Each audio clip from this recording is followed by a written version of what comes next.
and welcome to the Executive Book Club of Stellenbosch Graduate Institute. And thank you for those that are joining us via live stream. On your screen, you should have an opportunity to ask questions in the Q&A section by typing. If it's not visible, just look on your screen. There should be a button somewhere that opens it to the right-hand side. If you're using Teams, you'll find it in the main display. The book that I'm joined here by Frick Landman, which is my co-host, and my name is Dr. Riaan Steenberg. We're from Stellenbosch Graduate Institute, an online education company that focuses on accredited programs. And Frick is the CEO, and I'm the Chief Academic Officer. And this is the Executive Book Club, where we read for you. We give you an overview of a book that we've selected, and that book, we take you through it and share some insights that we've had, and maybe also add some of our own perspectives. And this is part of a service that we've put together. I think this is the third or fourth Executive Book Club, and we hope that it grows from strength to strength. Okay, so hi Frick, you can hear me? I can hear you. I can hear you clearly, Riaan, and thank you for presenting this book today, and I'm looking forward to it, and I'll be the voice that comes from nowhere from time to time and interject in your presentation. Awesome. Great. Thanks, Frick. That's stunning. Okay, so what we're talking about is the coaching effect. The title of the book is subtitled, What Leaders Do to Increase Sales, Enhance Performance, and Sustain Growth. So let me just see if I can get my screen changed. Cool, let it move. Okay, great. Just trying to change to the next slide.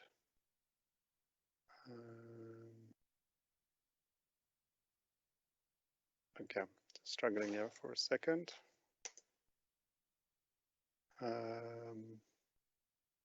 Cool. Maybe the technical people can help us just change the screen. Okay. Interesting. When we rehearsed this was very easy, and now it is very hard. Okay.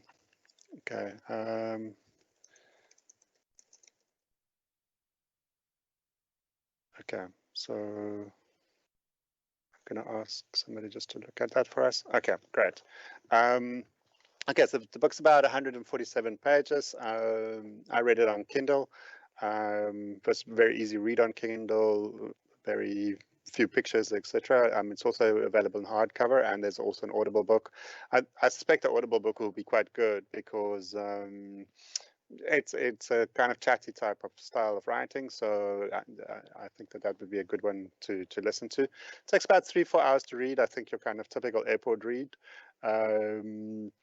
It's well formatted, presents the ideas clearly, the paragraphs are short. It kind of has a logical flow of things step by step. It was on the New York Times bestseller list in 2020. I picked it up for, I think, less than $2. It wasn't that I was looking for a cheap book. It just happened to be on special, I think, because of volumes. And it's written by Bill Ekstrom and Sarah Rith. Bill Ekstrom is an interesting guy. The kind of story starts with him getting fired as a top executive, and then looking at you know, what makes teams work better, and how do you get that performance. And he started his own company, like working for himself. And Sarah Ritt is a co-writer that I suspected some work just to get it to the next level. So they did research on, I think, about 10,000 coaching sessions in companies, and documented it on how that would work. Okay, let's see if we can get the next slide up. Okay, cool. So the book starts off with this quote, which I thought was quite interesting. The constant facade of order hides the wilderness that is craving to seep out and teach us that life wasn't created to be what we think it is. Beyond words, we must experience the wilderness to be taught what cannot be otherwise known. Okay. So I thought that was quite interesting, because it's only in this wilderness that we kind of grow and explore, and I think it speaks to the fact that, and a lot of this book is about how kind of ordered structure is not necessarily good for growth, and that we sometimes need to reach out of that and learn new things. And I think COVID has kind of done that for us all, where it's put us out into a wilderness where none of the rules were known, and it's amazing to see what innovation has happened and how companies have transformed, and how others have kind of just shied away from that wilderness, and now still waiting for things to change, while the reality is that they may never change. Okay, next slide. Okay, so coaches are the key to performance and growth. That's kind of basic premise of the book. And to a high-performing business, developing talent is the essential function of the managers rather than just one of their priorities. So it basically posits that we don't understand as managers how important our coaching role is. We think that we're there to manage. So I think the kind of traditional plan, organize, lead, control. And the kind of lead is supposed to be coaching to some extent, and kind of I think the authors are saying we're kind of missing that point. So we need to push for improvement of ourselves as managers and our teams as a manager, rather than just, that's kind of single most important thing that a manager could do. And in fact, if a manager is doing anything else, they're not managing, they're becoming an individual contributor. And I think we live in a time where we believe that it is not necessarily the luxury. There is the luxury to kind of manage in that way, but it's essential in business that we get the most out of our people, and the only way to do that is through coaching. Okay. Next slide. Okay, cool. So also an interesting point was that I picked up very early in the book is to say that every growth challenge a business faces is a management issue. So, and made me reflect on what we often see as management issues. But everything from hiring talent to player development, planning, strategy, accountability, motivation, those are all kind of coaching competencies, and those are the things that are proving in business to be kind of key elements that make sure that businesses go ahead. So we know that a lot of staff are disengaged in the workplace, and now with remote work, it becomes, ironically, there's more democracy in terms of the way that we talk, but it is the challenge of the business to really look at growth as the challenge. And in growth, there's very uncomfortable things, because all of a sudden we are doing things that are not necessarily within our original design as a structure. And as managers, we really need to understand how we're going to drive that forward. Okay.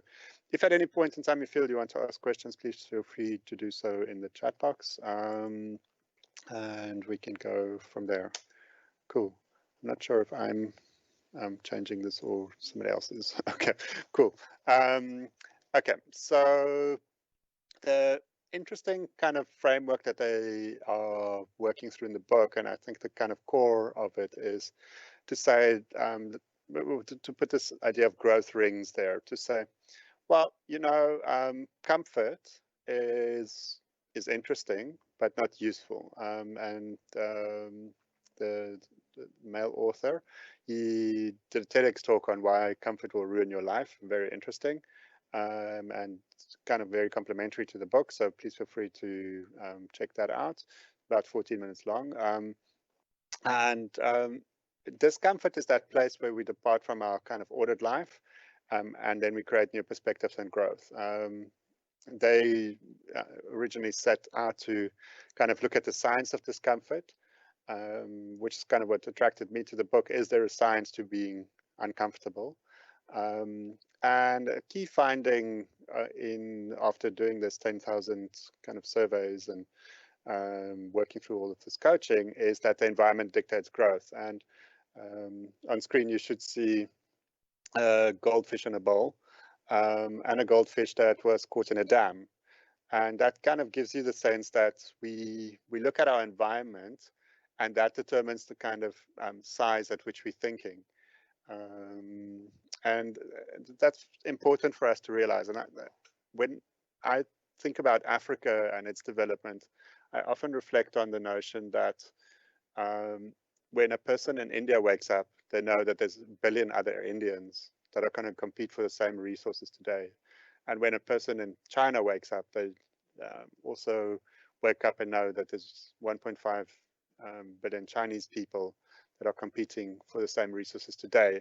And I wonder what that mindset is compared to when we wake up and we look out of the window and we wonder how to get to the other side of the street, and thinking that we live in a country of, say, 40 million people, 50 million people in South Africa, and are we thinking big enough?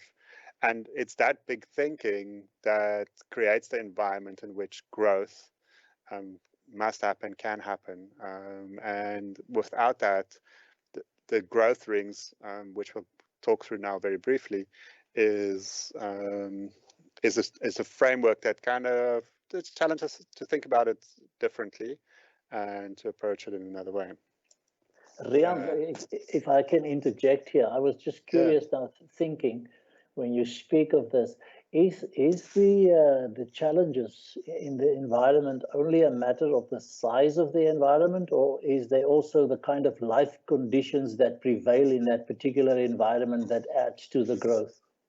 Yeah, and it's a fascinating one, because even if you look at the goldfish, the one goldfish is kind of guaranteed to survive and live its natural life, but it will get its feeding every day and it will move ahead.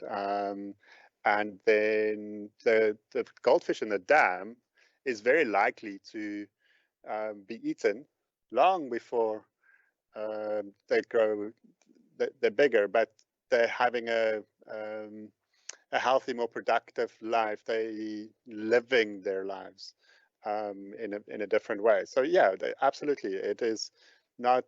It is the discomfort that causes the growth. Okay, it is. There's no reason for the small goldfish to grow. Okay, because A, it doesn't have the environment, and B, there is no challenges. But the minute you challenge a being, it starts growing. So that's kind of the premise there. Does it make sense, Frick? Is that your perspective as well? Yep, because I think that that stagnation at the bottom of those circles, you know, you can stay there, but if you stay there too long, kind of, then that also drops you over the cliff into chaos eventually.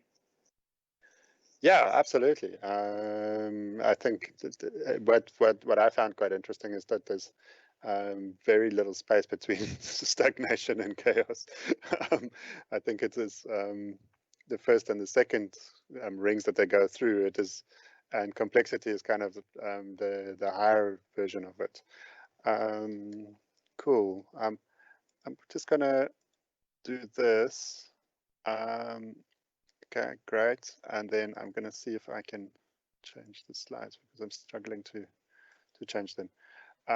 Sorry, yeah, just next slide, please. It doesn't want to move on my side. Okay, just one. Okay, cool.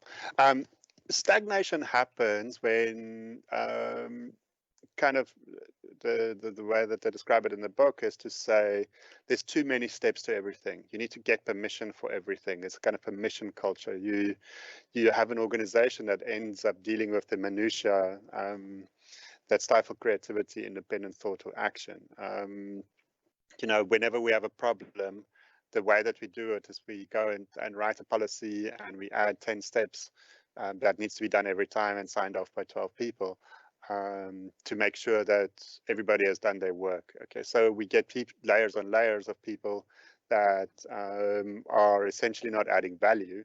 And this kind of permission culture then creates a very stagnated environment. In my own research, I've also seen and pulled data that's shown the more bureaucratic an organization is, the less profitable it is. So stagnated environments don't just freeze growth, they regress it. Okay, so I can think of a case a couple of years ago where I was working with a business, and the process, the physical sales process was so onerous that whenever a new lead was put onto that sales process, it was guaranteed that that lead will disappear, because there was just all of these steps that had to go through, and checks and balances and all of those things, and the end goal, which is to deliver a solution to the client, kind of got lost in the process. And the way that we fixed that environment is we started walking through, and every barrier that we found, we negotiated up to the point where we kind of circumvented the process by living the process 110%. You know, but that's not how things should work. It shouldn't take that much energy to do good business. Okay, so that type of environment needs drastic steps to reverse the decline. And as uncomfortable as it is, it might be a change in leadership, personnel, products, services, how things are marketed, or getting outside help. Those environments don't change themselves from inside. They need a new energy, a new perspective, because otherwise those environments will continue to stagnate. And we know that systems that stagnate tend to disappear. Okay, cool. Next slide. Chaos, kind of the opposite of stagnation. Low growth, low performance, typically driven by internal, external events or conditions. So I think we can all relate to hearing that COVID was going to happen. That chaos of like, oh, what do we do? How do we respond to this? How do we deal with this? And not knowing even the basics of how long is this going to be, what will be required from us, how's it going to work? That kind of environment is absolutely chaos. Now, believe it or not, there are organizations that operate in that way every single day, where the CEO walks in the morning and this just causes chaos left, right, and center. And by midday, everybody's in a frenzied state, chaotic. And then when people go home at 10, 12 at night, they wonder, what did they just do? You know, and that kind of environment in the book, company acquisition being a good environment that they describe as kind of chaotic, where people randomly getting fired, nobody understands why. Later, everybody regrets it. There's zero predictability. Not that predictability is the objective, but people in organizations want a sense of, okay, what's going to happen here? If I can get the next slide, please. Which brings us to order. Okay, so order being kind of not chaos and not stagnation. So the environment's comfortable, processes lead to predictable results. And the interesting thing is that comfort makes order catastrophic, was a quote from the book, which says that once we're comfortable and there's order gets used to kind of eject anything that is not great. So we've all gone through airports, and you know that you have to have your passport and your or your ID document. You have to be ready to go through this onerous process for 45 minutes before getting onto a plane and then flying off. And we've all become comfortable with that kind of disorder, or that, like, it's order, but it's not useful order. Okay, because what if you could just drive up to the plane and get in? We all would kind of like that, but that's not how it works. So, those types of organizations exist, and sometimes by convention or by necessity, but comfort can make order catastrophic.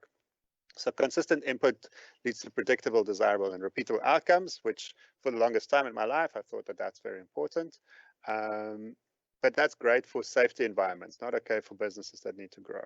We can't necessarily follow the predictable, comfortable way, because then we lose the opportunity for improved results. And in our business, technology has exacerbated the speed at which order morphs to stagnation, and we see nothing that indicates that this will slow down.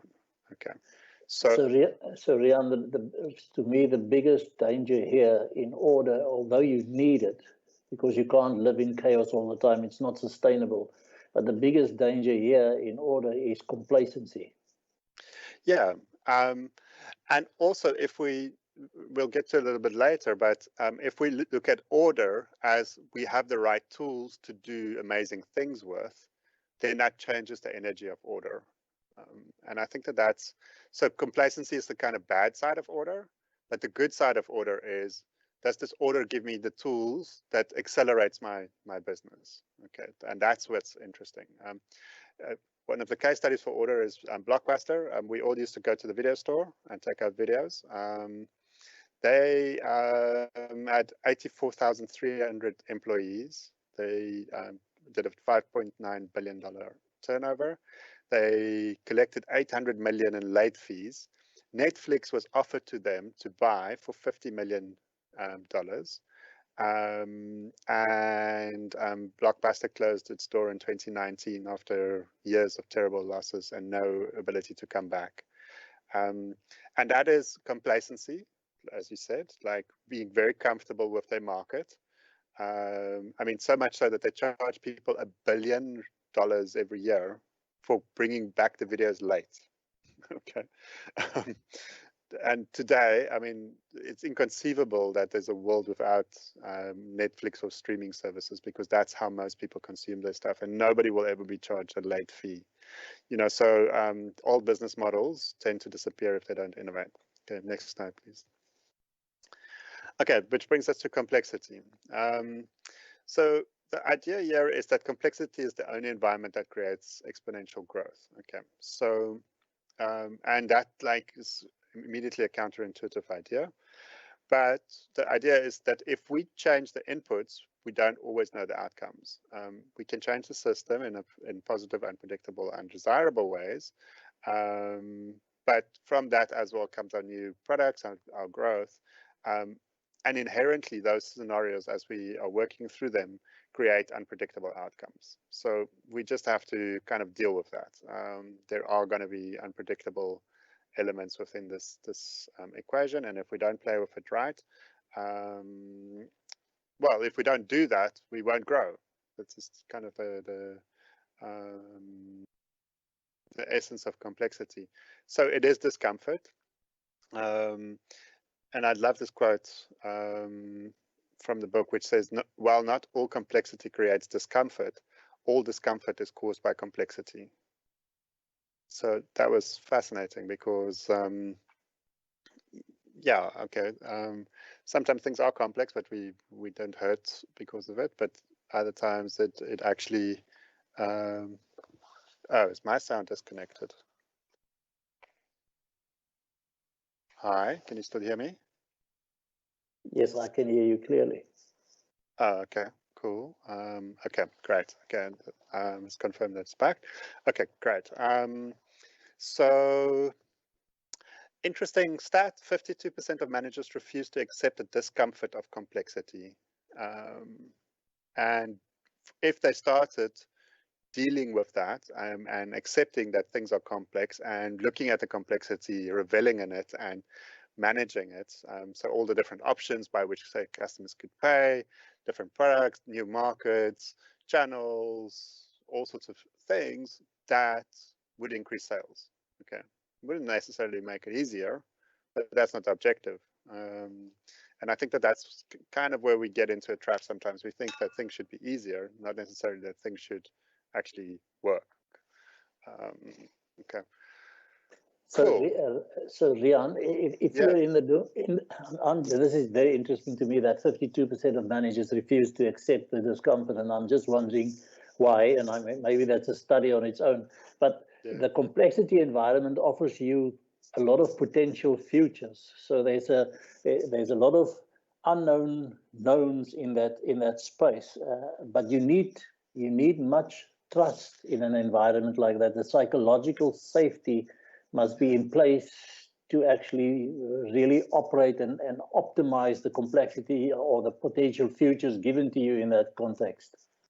Absolutely, and that's where the coaching comes in, which is we won't achieve that if we don't build trust. Okay, and if we don't build trust, won't happen if there isn't psychological safety. So there's a big difference between kind of psychological safety, I think, and disorder here. Okay, so or chaos. You know, just because we are working hard, we're pushing, we're getting to the next level, doesn't mean that we kind of need to lose the human element, and that's why we need to coach. So yeah, I think you're raising a very, very important point there, that all those futures won't realize if I don't work with the people to realize them. So, and that will be discomfort. There will be discomfort in that process. People will be uncomfortable, but if they're not, we won't grow. Okay, cool. Next slide, please. Okay, knowing that exponential and sustained growth only occurs when you are in complexity forces you to decide to select growth or no growth. So we know that there's a point at which we're out of our depth and experience does not give us the answer. It's then when we need to continue to grow and push ahead. And we kind of need to seek that point as an organization. And I think, you know, we all kind of want comfort. But I've seen organizations, environments. Howard Eschanine is like one of my heroes. He took AT&T and he had one simple goal, which is to say, I need to grow 10% every quarter. And he achieved that for 74 quarters in a row, except for 2 quarters in which there were either major wars or like a very serious reason why they couldn't. So just think of the kind of thinking that you need to engage in to sit and say, I will land 10% growth in 6 quarters or 7 quarters because of the actions that I do today. And we hear even Jeff Bezos, if he speaks on various platforms, he sits and says, well, we're thinking about our business 2 or 3 years from, and we're working on that today, because just because we're delivering good, we started that like 2 or 3 years ago. So we need to choose that growth or no growth, and we need to operate in that kind of future mindset now. And that means that where we are operating now is kind of out of our depths already. So let's be open to that, and let's find ways in which to optimize it. Next slide, please. Okay, so redefining coaching. Coaches must embrace and facilitate complexity. Okay, so they are the people that should drive that complexity. They must create challenges relative to new products, technologies, sales goals, compensation programs, training, certifications, etc., to create growth. It must be uncomfortable. And order is order in the sense of doing the same thing over and over and over, must be seen as a way of looking at what was called in the book epidemic failure. Okay, businesses will fail eventually if they are extremely ordered and extremely structured and achieve exactly the same thing. And that kind of mindset of, okay, but we did it, that we've always done it this way. That's exactly that kind of epidemic failure.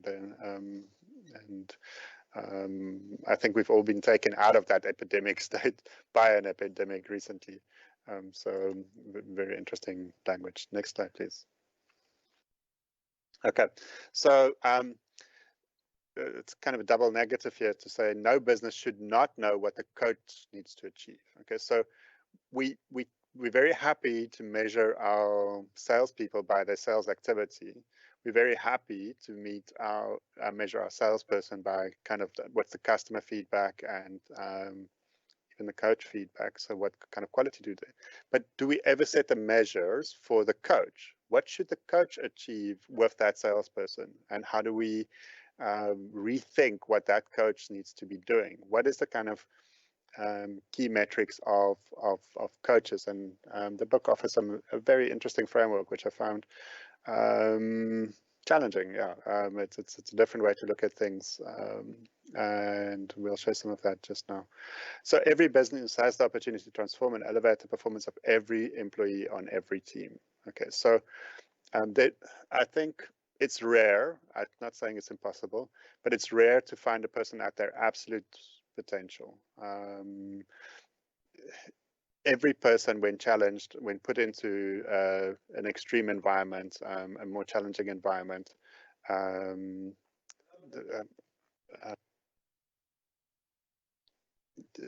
every person that goes into that type of environment always achieves more. Okay, and even the people that I've looked at some stuff where there's like hard extremes, like people are doing physical exercise for like 90 hours in a row, and even those types of kind of way extreme. What happens is the people that are most effective are the people that are being coached effectively through that process and supported and feel that they can move ahead. So you can get through the toughest environments by coaches operating well. Okay, next slide, please. Okay. So it's been, their finding is that nothing elevates performance more than coaching. And they established a coaching performance equation, which is dependent on 3 factors. The relationship that exists between the two parties being coached, the order that you're putting there, and the complexity that you're creating. Okay, so the we'll go through it, but the order is kind of the tools, the complexity is the challenge, the relationship is the trust, and that leads to performance. Okay, next slide, please. So exactly, yeah, okay. So an interesting kind of measure of trust that they put in place is to say it's the amount of discretionary effort that a team member will spend on you. So who will give you time if you ask them for it because you've built a strong relationship with them? Who will drop what they're busy with because they realize that there's a challenge that needs to be addressed now and that they are part of a team, that there is a kind of strong trust between two elements or between a group. And I thought that was an interesting way to think about it, and also to evaluate your relationships, to sit and say, am I putting into the relationship so that when I need to kind of withdraw from the relationship, that there is a sense of people will do for me because I've done for them, kind of that implicit bean countering that we all have in our brains. That's kind of resonating very strongly with Stephen Covey's emotional bank account. Yeah, exactly. That's the way I think about it, and it's an interesting way to sit and say, you know, if I had to choose what to do next, and to do it for somebody, who would I do that for? You know, and that's kind of I know that there's lots of programs in large corporates now where they're measuring relationship strength for senior executives. So what kind of strength do you have in a kind of 360 way into your organization so that you understand who are the connectors, who are the people that can really shape the organization, and they're pulling those people with strong kind of relationship bank strength into change environments so that they can really change the game. Cool. So performance, I think we all know that depends on a specific explicit goal that the team needs to achieve. Okay, if we say we're going to do X, we need to be able to communicate what X is. If there's a time frame attached to that, that's better. Whether you believe in SMART goals or big, hairy, audacious goals, or whatever your framework is for goal setting, OKRs, etc. It needs to be explicit goal, a stated goal that we need to achieve, and that's what you need for performance as well. So it's not just okay to say, yeah, we know each other, we know that this is a tough situation, etc., but what are we going to achieve in it? And that is then different from knowing what the outcome will be. Okay, so, and I think that that's kind of a key point in understanding this book, or its kind of basic premise, is that we don't necessarily have predictable outcomes for the inputs that we put in, but if we set a goal and we work towards it, we will achieve that goal. It might take longer or shorter, or each one of it, but a goal can be achieved, but an outcome is not necessarily predictable. Okay. Order. Order in this case is what kind of technology, teams, tools, and processes do I bring to the party to enable this environment? Okay. And am I enabling the environment? I think that that's the kind of, and for a coach, I think that that's a very powerful perspective to say, I bring order through giving the person the tools by which they can structure what they need to do to get there. And I think that that's it's not an often that you see that in a kind of coaching framework. So very nice idea. And then complexity. We need to challenge teams to foster growth, ask for more results, challenge of probing questions, detailed in delivering performance feedback, sense the pressure created. Don't create too much pressure, but create pressure, keep the pressure, sometimes relieve the pressure. But that kind of energy needs to be managed. So that complexity element really kind of then puts the presence of the leadership as a very kind of key idea. So if you understand this kind of framework, I'm sorry, Fred, do you want to ask something? I just want to check with you in the book whether they deal with it from a different angle as well. This is kind of complexity introduced by the coach or by the leader into the process, but that complexity can also be introduced by the environment. And does that coaching model then also, or coaching methodology also assist you to deal with your coaching application in an environment, complex environment introduced by from outside? Yeah, I think it's kind of like this is this old analogy, you know, sometimes you get the bull in the china shop, yeah, and you want to fix the bull, and the perspective is be the bull. Okay, so if you drive the complexity, if you control the complex environment and the interpretation thereof, then it's the outside coming in and the inside going out, you know. So I feel that the sense is that we can achieve anything, even though there is a complex and challenging environment, if we are willing to embrace that. Yeah, so I don't feel that it unpacks that environment. And I must say, the kind of, for me, the kind of disappointing part of the book is, whereas it gives a nice framework by which I can understand my coaching better, its actual coaching, kind of the depth of its methodology, is fairly simplistic, and we'll touch on it just now. So I think it gives you kind of on a meta level, on a higher level of thinking, it's okay, yes, it's important for me to build a relationship and drive performance, create order, and introduce this complexity, but it doesn't go that extra step in terms of saying, okay, here's a tool, here's some order in which we can understand complexity better. So yeah, I think in the second edition, I should definitely look at that.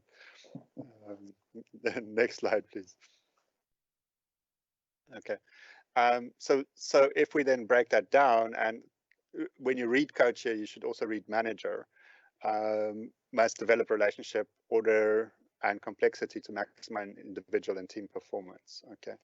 And then it makes a very kind of, just after it makes that statement, it goes to the next level in terms of saying data as it applies to human behavior and performance is only worthy if it's used to make decisions about how a person can grow. Okay, so and that was an interesting kind of perspective to say, you know, we're going into more data-driven organizations. Data defines everything, but to what extent does our data tell us how we should improve? So that was an interesting kind of perspectives, and you know, basically from starting to define what the coach should be better coaching on, to what are we really, what is the impact of that, and how do we let people grow in our space. Next slide, please. Okay, so that was just a case study. Average coach is responsible for 14 million in revenue production. Average salesperson is responsible for 2 million. So if most of those people aren't doing all the coaching activities, which I'll talk about now, and 45% of coaches that they measured in the kind of 10,000 interactions fell short of basic coaching quality standards. Okay, so on that budget of 14 million, which that means that about 4.1 million rand was left on the table per coach due to inadequate coaching. So, you know, that really makes the business case for saying we need better coaches, because that's like a 30% uptick, and this is across an analysis that they've done through their whole study. So I think that that's significant. You know, if you told me that it's 30% of I can get a 30% uptick by just having better conversations with the people around me and starting to support them to achieve a structured performance. My job is to bring the tools and to challenge them. Yeah, I mean, who would not do that? Okay, who would not chase that 30%? Next slide, please. Cool. So also interesting, often we measure goal attainment, and they made clear that goal attainment is a lagging indicator of coaching performance. Okay, so if you've got bad performance now and you're wondering why, then go look at what did you coach to get to that. Okay, so then it gets back to, okay, are we about quantity or quality of coaching? Quantity tends to be activity measures. Quality must really be measured by, do we create complexity? And I love these two little pictures. One, you might not be able to see it on your screen, but on the one side is a little cricket, and on the other side is an elephant. Okay, but the cricket with the right leverage can lift the elephant, and the elephant's going to wonder what the hell happened here, you know. And that's the kind of things that we have to challenge ourselves to sit and say, you know, how does Amazon take on Walmart? Okay, it asked that question in 1997, I think, and today the Amazon, which started off as the cricket, is the biggest retailer in the world. And you know, that's the kind of perspective that we sometimes have to take, especially in this kind of more technological orientated world. Okay, next slide, please. Okay, so typically on quantity, one-on-one meetings is good. Team meetings, performance feedback, and career development plans is kind of the things that the book suggests are the key. And they tend to be your high growth coaching activities, but also the question that they ask, which I thought was very valuable, to sit and say, do you measure how effective these are and if they're actually leading to growth? Because I think that that's where this stuff goes wrong for me. You know, one-on-one meetings, people tend to have them, shift them 12 times before they have them. They don't have them regularly enough. They have them once a month or once a year or whatever. You know, those one-on-one things, are they really effective? Team meetings. What do you want out of your team meetings? If it's not to drive growth, what are you doing? Performance feedback, you know, telling a person in detail what they've done wrong so that they can learn from that, and we can look positively at how to get that done.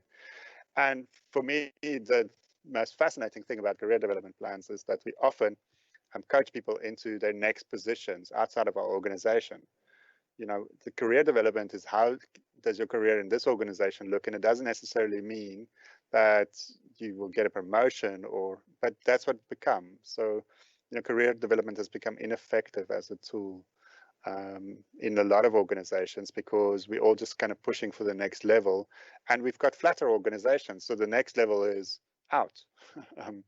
You know, so we tend to push people out if we don't have these high growth coaching activities well teed up to do them well. Okay. So what do you want out of your growth coaching activities? You want growth of the individual in context of this complex environment, of this complex business. So you want them to take on more, to have more fulfillment, to become that learning entity within an organization that pushes harder and gets stuff done, and has fun doing it. Yeah. Next slide, please. Coaching quality. So they did an interesting comparison in the book. and they increased coaching activity by 12%. Without increasing the coaching efficiency, it led to a negative 9% growth in sales. Okay. Once they started focusing on the quality of the coaching, they got a 16% sales increase. Not after they lost a 9. That would be very bad. But in a control group, in a second group, where they focused on what is the quality of the coaching, they had a 16%. So that's kind of 25% difference in speaking to the quality of what you're coaching. So it's important to know what am I coaching about and how does it work.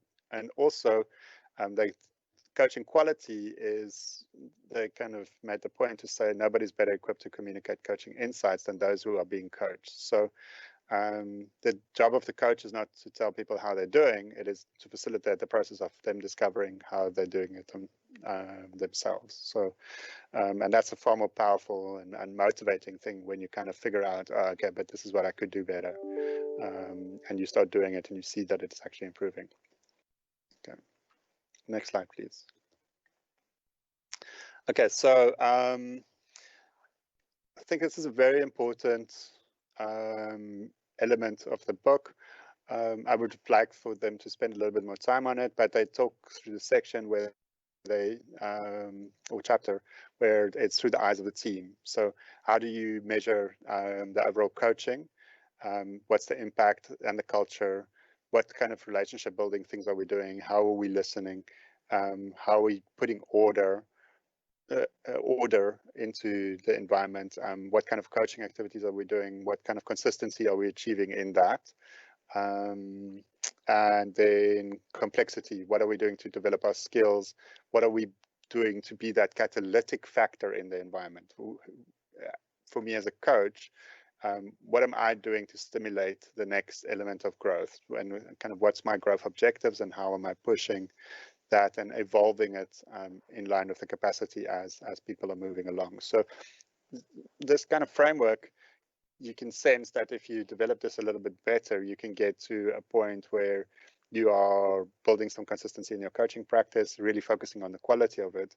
And as a coach, I would take this framework in terms of saying, you know, I really need to think about how am I measuring it? What am I doing to build relationships? What order am I doing? And how am I really driving the next growth objectives? So I think it's a practical way to think about it. Next slide, please. So obviously it's both about quantity and quality. Next one. I'm just quickly going to flip through these. One-on-one meetings, you may not need them, but if you do them, make sure that they've got an agenda, that you follow through on anything that you said. The frequency is good. You do personal updates, check in with people around where they are as individuals and in a bigger context, because we kind of tend to lose the individual in the performance. We always need to look at the long-term goals, and you as a coach need to look at how you can help. Okay, that's your job. And then if you say that you're going to help, then help. Do that work. Cool. Team meetings. And I love this quote. It should not take 10 people and 3 team meetings to screw in a light bulb. We need to evaluate our progress. We need to share best practices, share question solutions, share our own development topics, recognize success. Cool. Next slide, please. Performance feedback. Good feedback's a gift. If you want the team to improve your feedback. I thought that that's a very powerful statement. Build trust, frequency and tone, timely feedback. Yeah, it's like if you tell a person a month later that they're not doing well, the only thing that they're going to do is tell you to stuff off. You know, so you could disempower a team by not giving them frequent feedback. And then feedback needs structure, order. You need to identify the necessary skills to support that, support the skills. And I love this, like, question is the kind of questioning, or questions are the kind of real feedback secret. If you ask people the right questions, they will reflect. and or comment on things and develop their own kind of internal circuitry on how to respond to that. So questions are a great way to do that. And Frick, you're a master at questions. So I think you've learned that secret a long time ago. Thank you. Cool. Next one, please. Okay, so career development, you need to push team members to keep growing. It's highly individualized. It's about the frequency at which you're doing it. Obviously, you can't tell a person that they're going to get a promotion every day because the expectation will just keep growing. You need a map of where you're going. You need to drive the journey with the person to where to next. You need to follow up. You need, and for me, the key point, and sorry, this is my own point, but sets up people to make more of their current environment rather than pushing them out of the organization. I think I made that point a little bit earlier.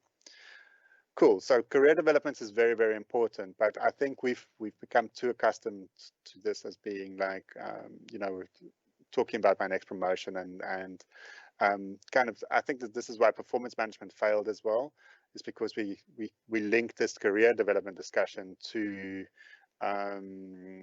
you know, performance, and then when we did, it became all about like, how am I improving my earnings? And that's not what this is about. This is just being better, because we need to be better in what we're doing. Otherwise, we're going to fail as a business, because the people that are not getting better are failing as businesses. And we've seen a lot of that now. Okay, cool. Next slide, please. Okay, so 4-step coaching process: measure, educate and train, implement, track and analyze. Okay, so it's fairly intuitive. Next slide, please. Measure. This quote was there. I've been struck again and again by how important measurement is to improving the human condition, by Bill Gates.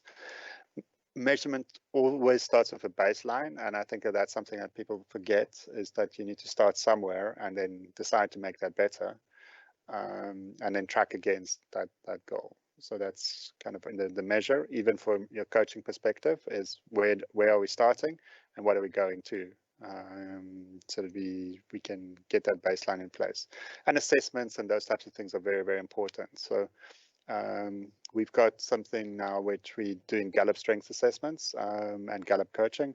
So it's important to kind of do your baseline assessment to understand what is your strengths, so that I can work with my strengths to get to the kind of next level. Or if you say that the person's not skilled, you need to understand what skills they have, then start working on building that out so that you get to a point where those skills are in place. Okay, next one, please. Educate and train. So individual current skill set is of secondary importance to their ability to learn new knowledge and skills and behaviors that will equip them to respond to future challenges. As a result, our focus must shift to finding and developing individuals who are continually able to give up skills, perspectives and ideas that are no longer relevant, and learn new ones that are. Okay, so I think this is a particularly powerful point in recruitment and also in equipping yourself. Companies understand that change is so prevalent that they're only interested in people that are willing and able to learn. And I think learning is the kind of new gold in talent. So, and you need to take on a lifelong learning yourself and ask yourself, what is the next 5 things that I need to learn? And you need to read and understand. And today, if you are not thinking about data and the future and new business models and how things are changing in the world and what new opportunities are created that other people aren't thinking about right now, then you're already out of the game, because all the games have changed, and only the strong will survive. And the ones that will survive will be the leaders of the future. So we need to get that right. Okay, cool. Next one, please. Implement. Behavior precedes belief. That is, most people must engage in behavior before they accept that it's beneficial. Then they see the results, and then they believe that it's the right thing to do. And then implementation precedes buy-in. It does not follow it. Okay, so people need to buy in, but you need to in order for you to buy in, you need to see that it's going to work or see small successes, etc. So implementation huddles, Scrum, those types of environments are very powerful for this kind of thinking, agile environments, etc. So that's why agile has worked, because it's kind of created a belief that we can do this. So that's why companies do it. Next one, please.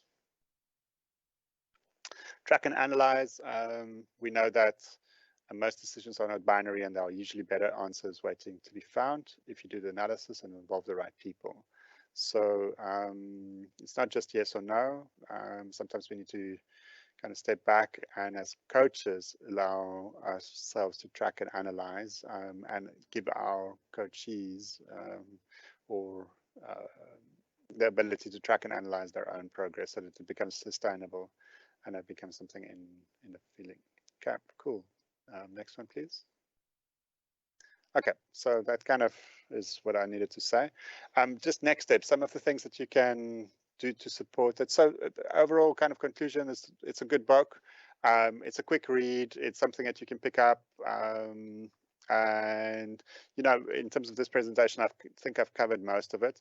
But, you know, there's still nuances and things that you can get out of it. If you're interested in it as well, there's some programs that we've got that support the types of things that's in here. We'd be doing something called Biomatrix, which helps you understand organization better. It's a 7-week post-MBA program that looks at how does organizations interrelate and how does the systems within those organizations create change. So it's kind of dealing with complexity and maybe a better tool to understand complexity than is necessarily presented here. Also got an exciting new program that looks at Neurozone using neuroscience to understand high performance. That's a 7-week certification program. And I think if you're into coaching and also understanding yourself and your own kind of next level of performance, this is definitely a program that you can gain a lot out of. We also work with Being Human Group to offer organic strengths, where you can get a global certification as a strengths coach. So if you're interested in that, we've got more information on our website. We also got 2 other programs specifically dealing with topics within this, which is managing talent in the workforce and managing teams. Those are certified high quality online learning programs that many people are doing.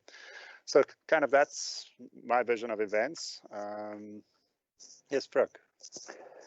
Riaan, thank you for the presentation. Thank you for having read it on our behalf. I really think it was worth buying the book. I'm quite impressed with the research and the best practices. They did massive research for this book, and I like the way in which they write it. And it's almost like it's a playbook for leaders, kind of a guide, easy read to get to that point where you can challenge people, where you can alternate between order and complexity, and not necessarily waiting for the environment to introduce complexity, but that you challenge your people into growth environments. And that makes the book very exciting. But thank you very much for that. Much appreciated. Okay. Thank you. Okay. Thanks everybody for coming. And yeah, we're looking forward to seeing you at the next book club. Okay. Cheers.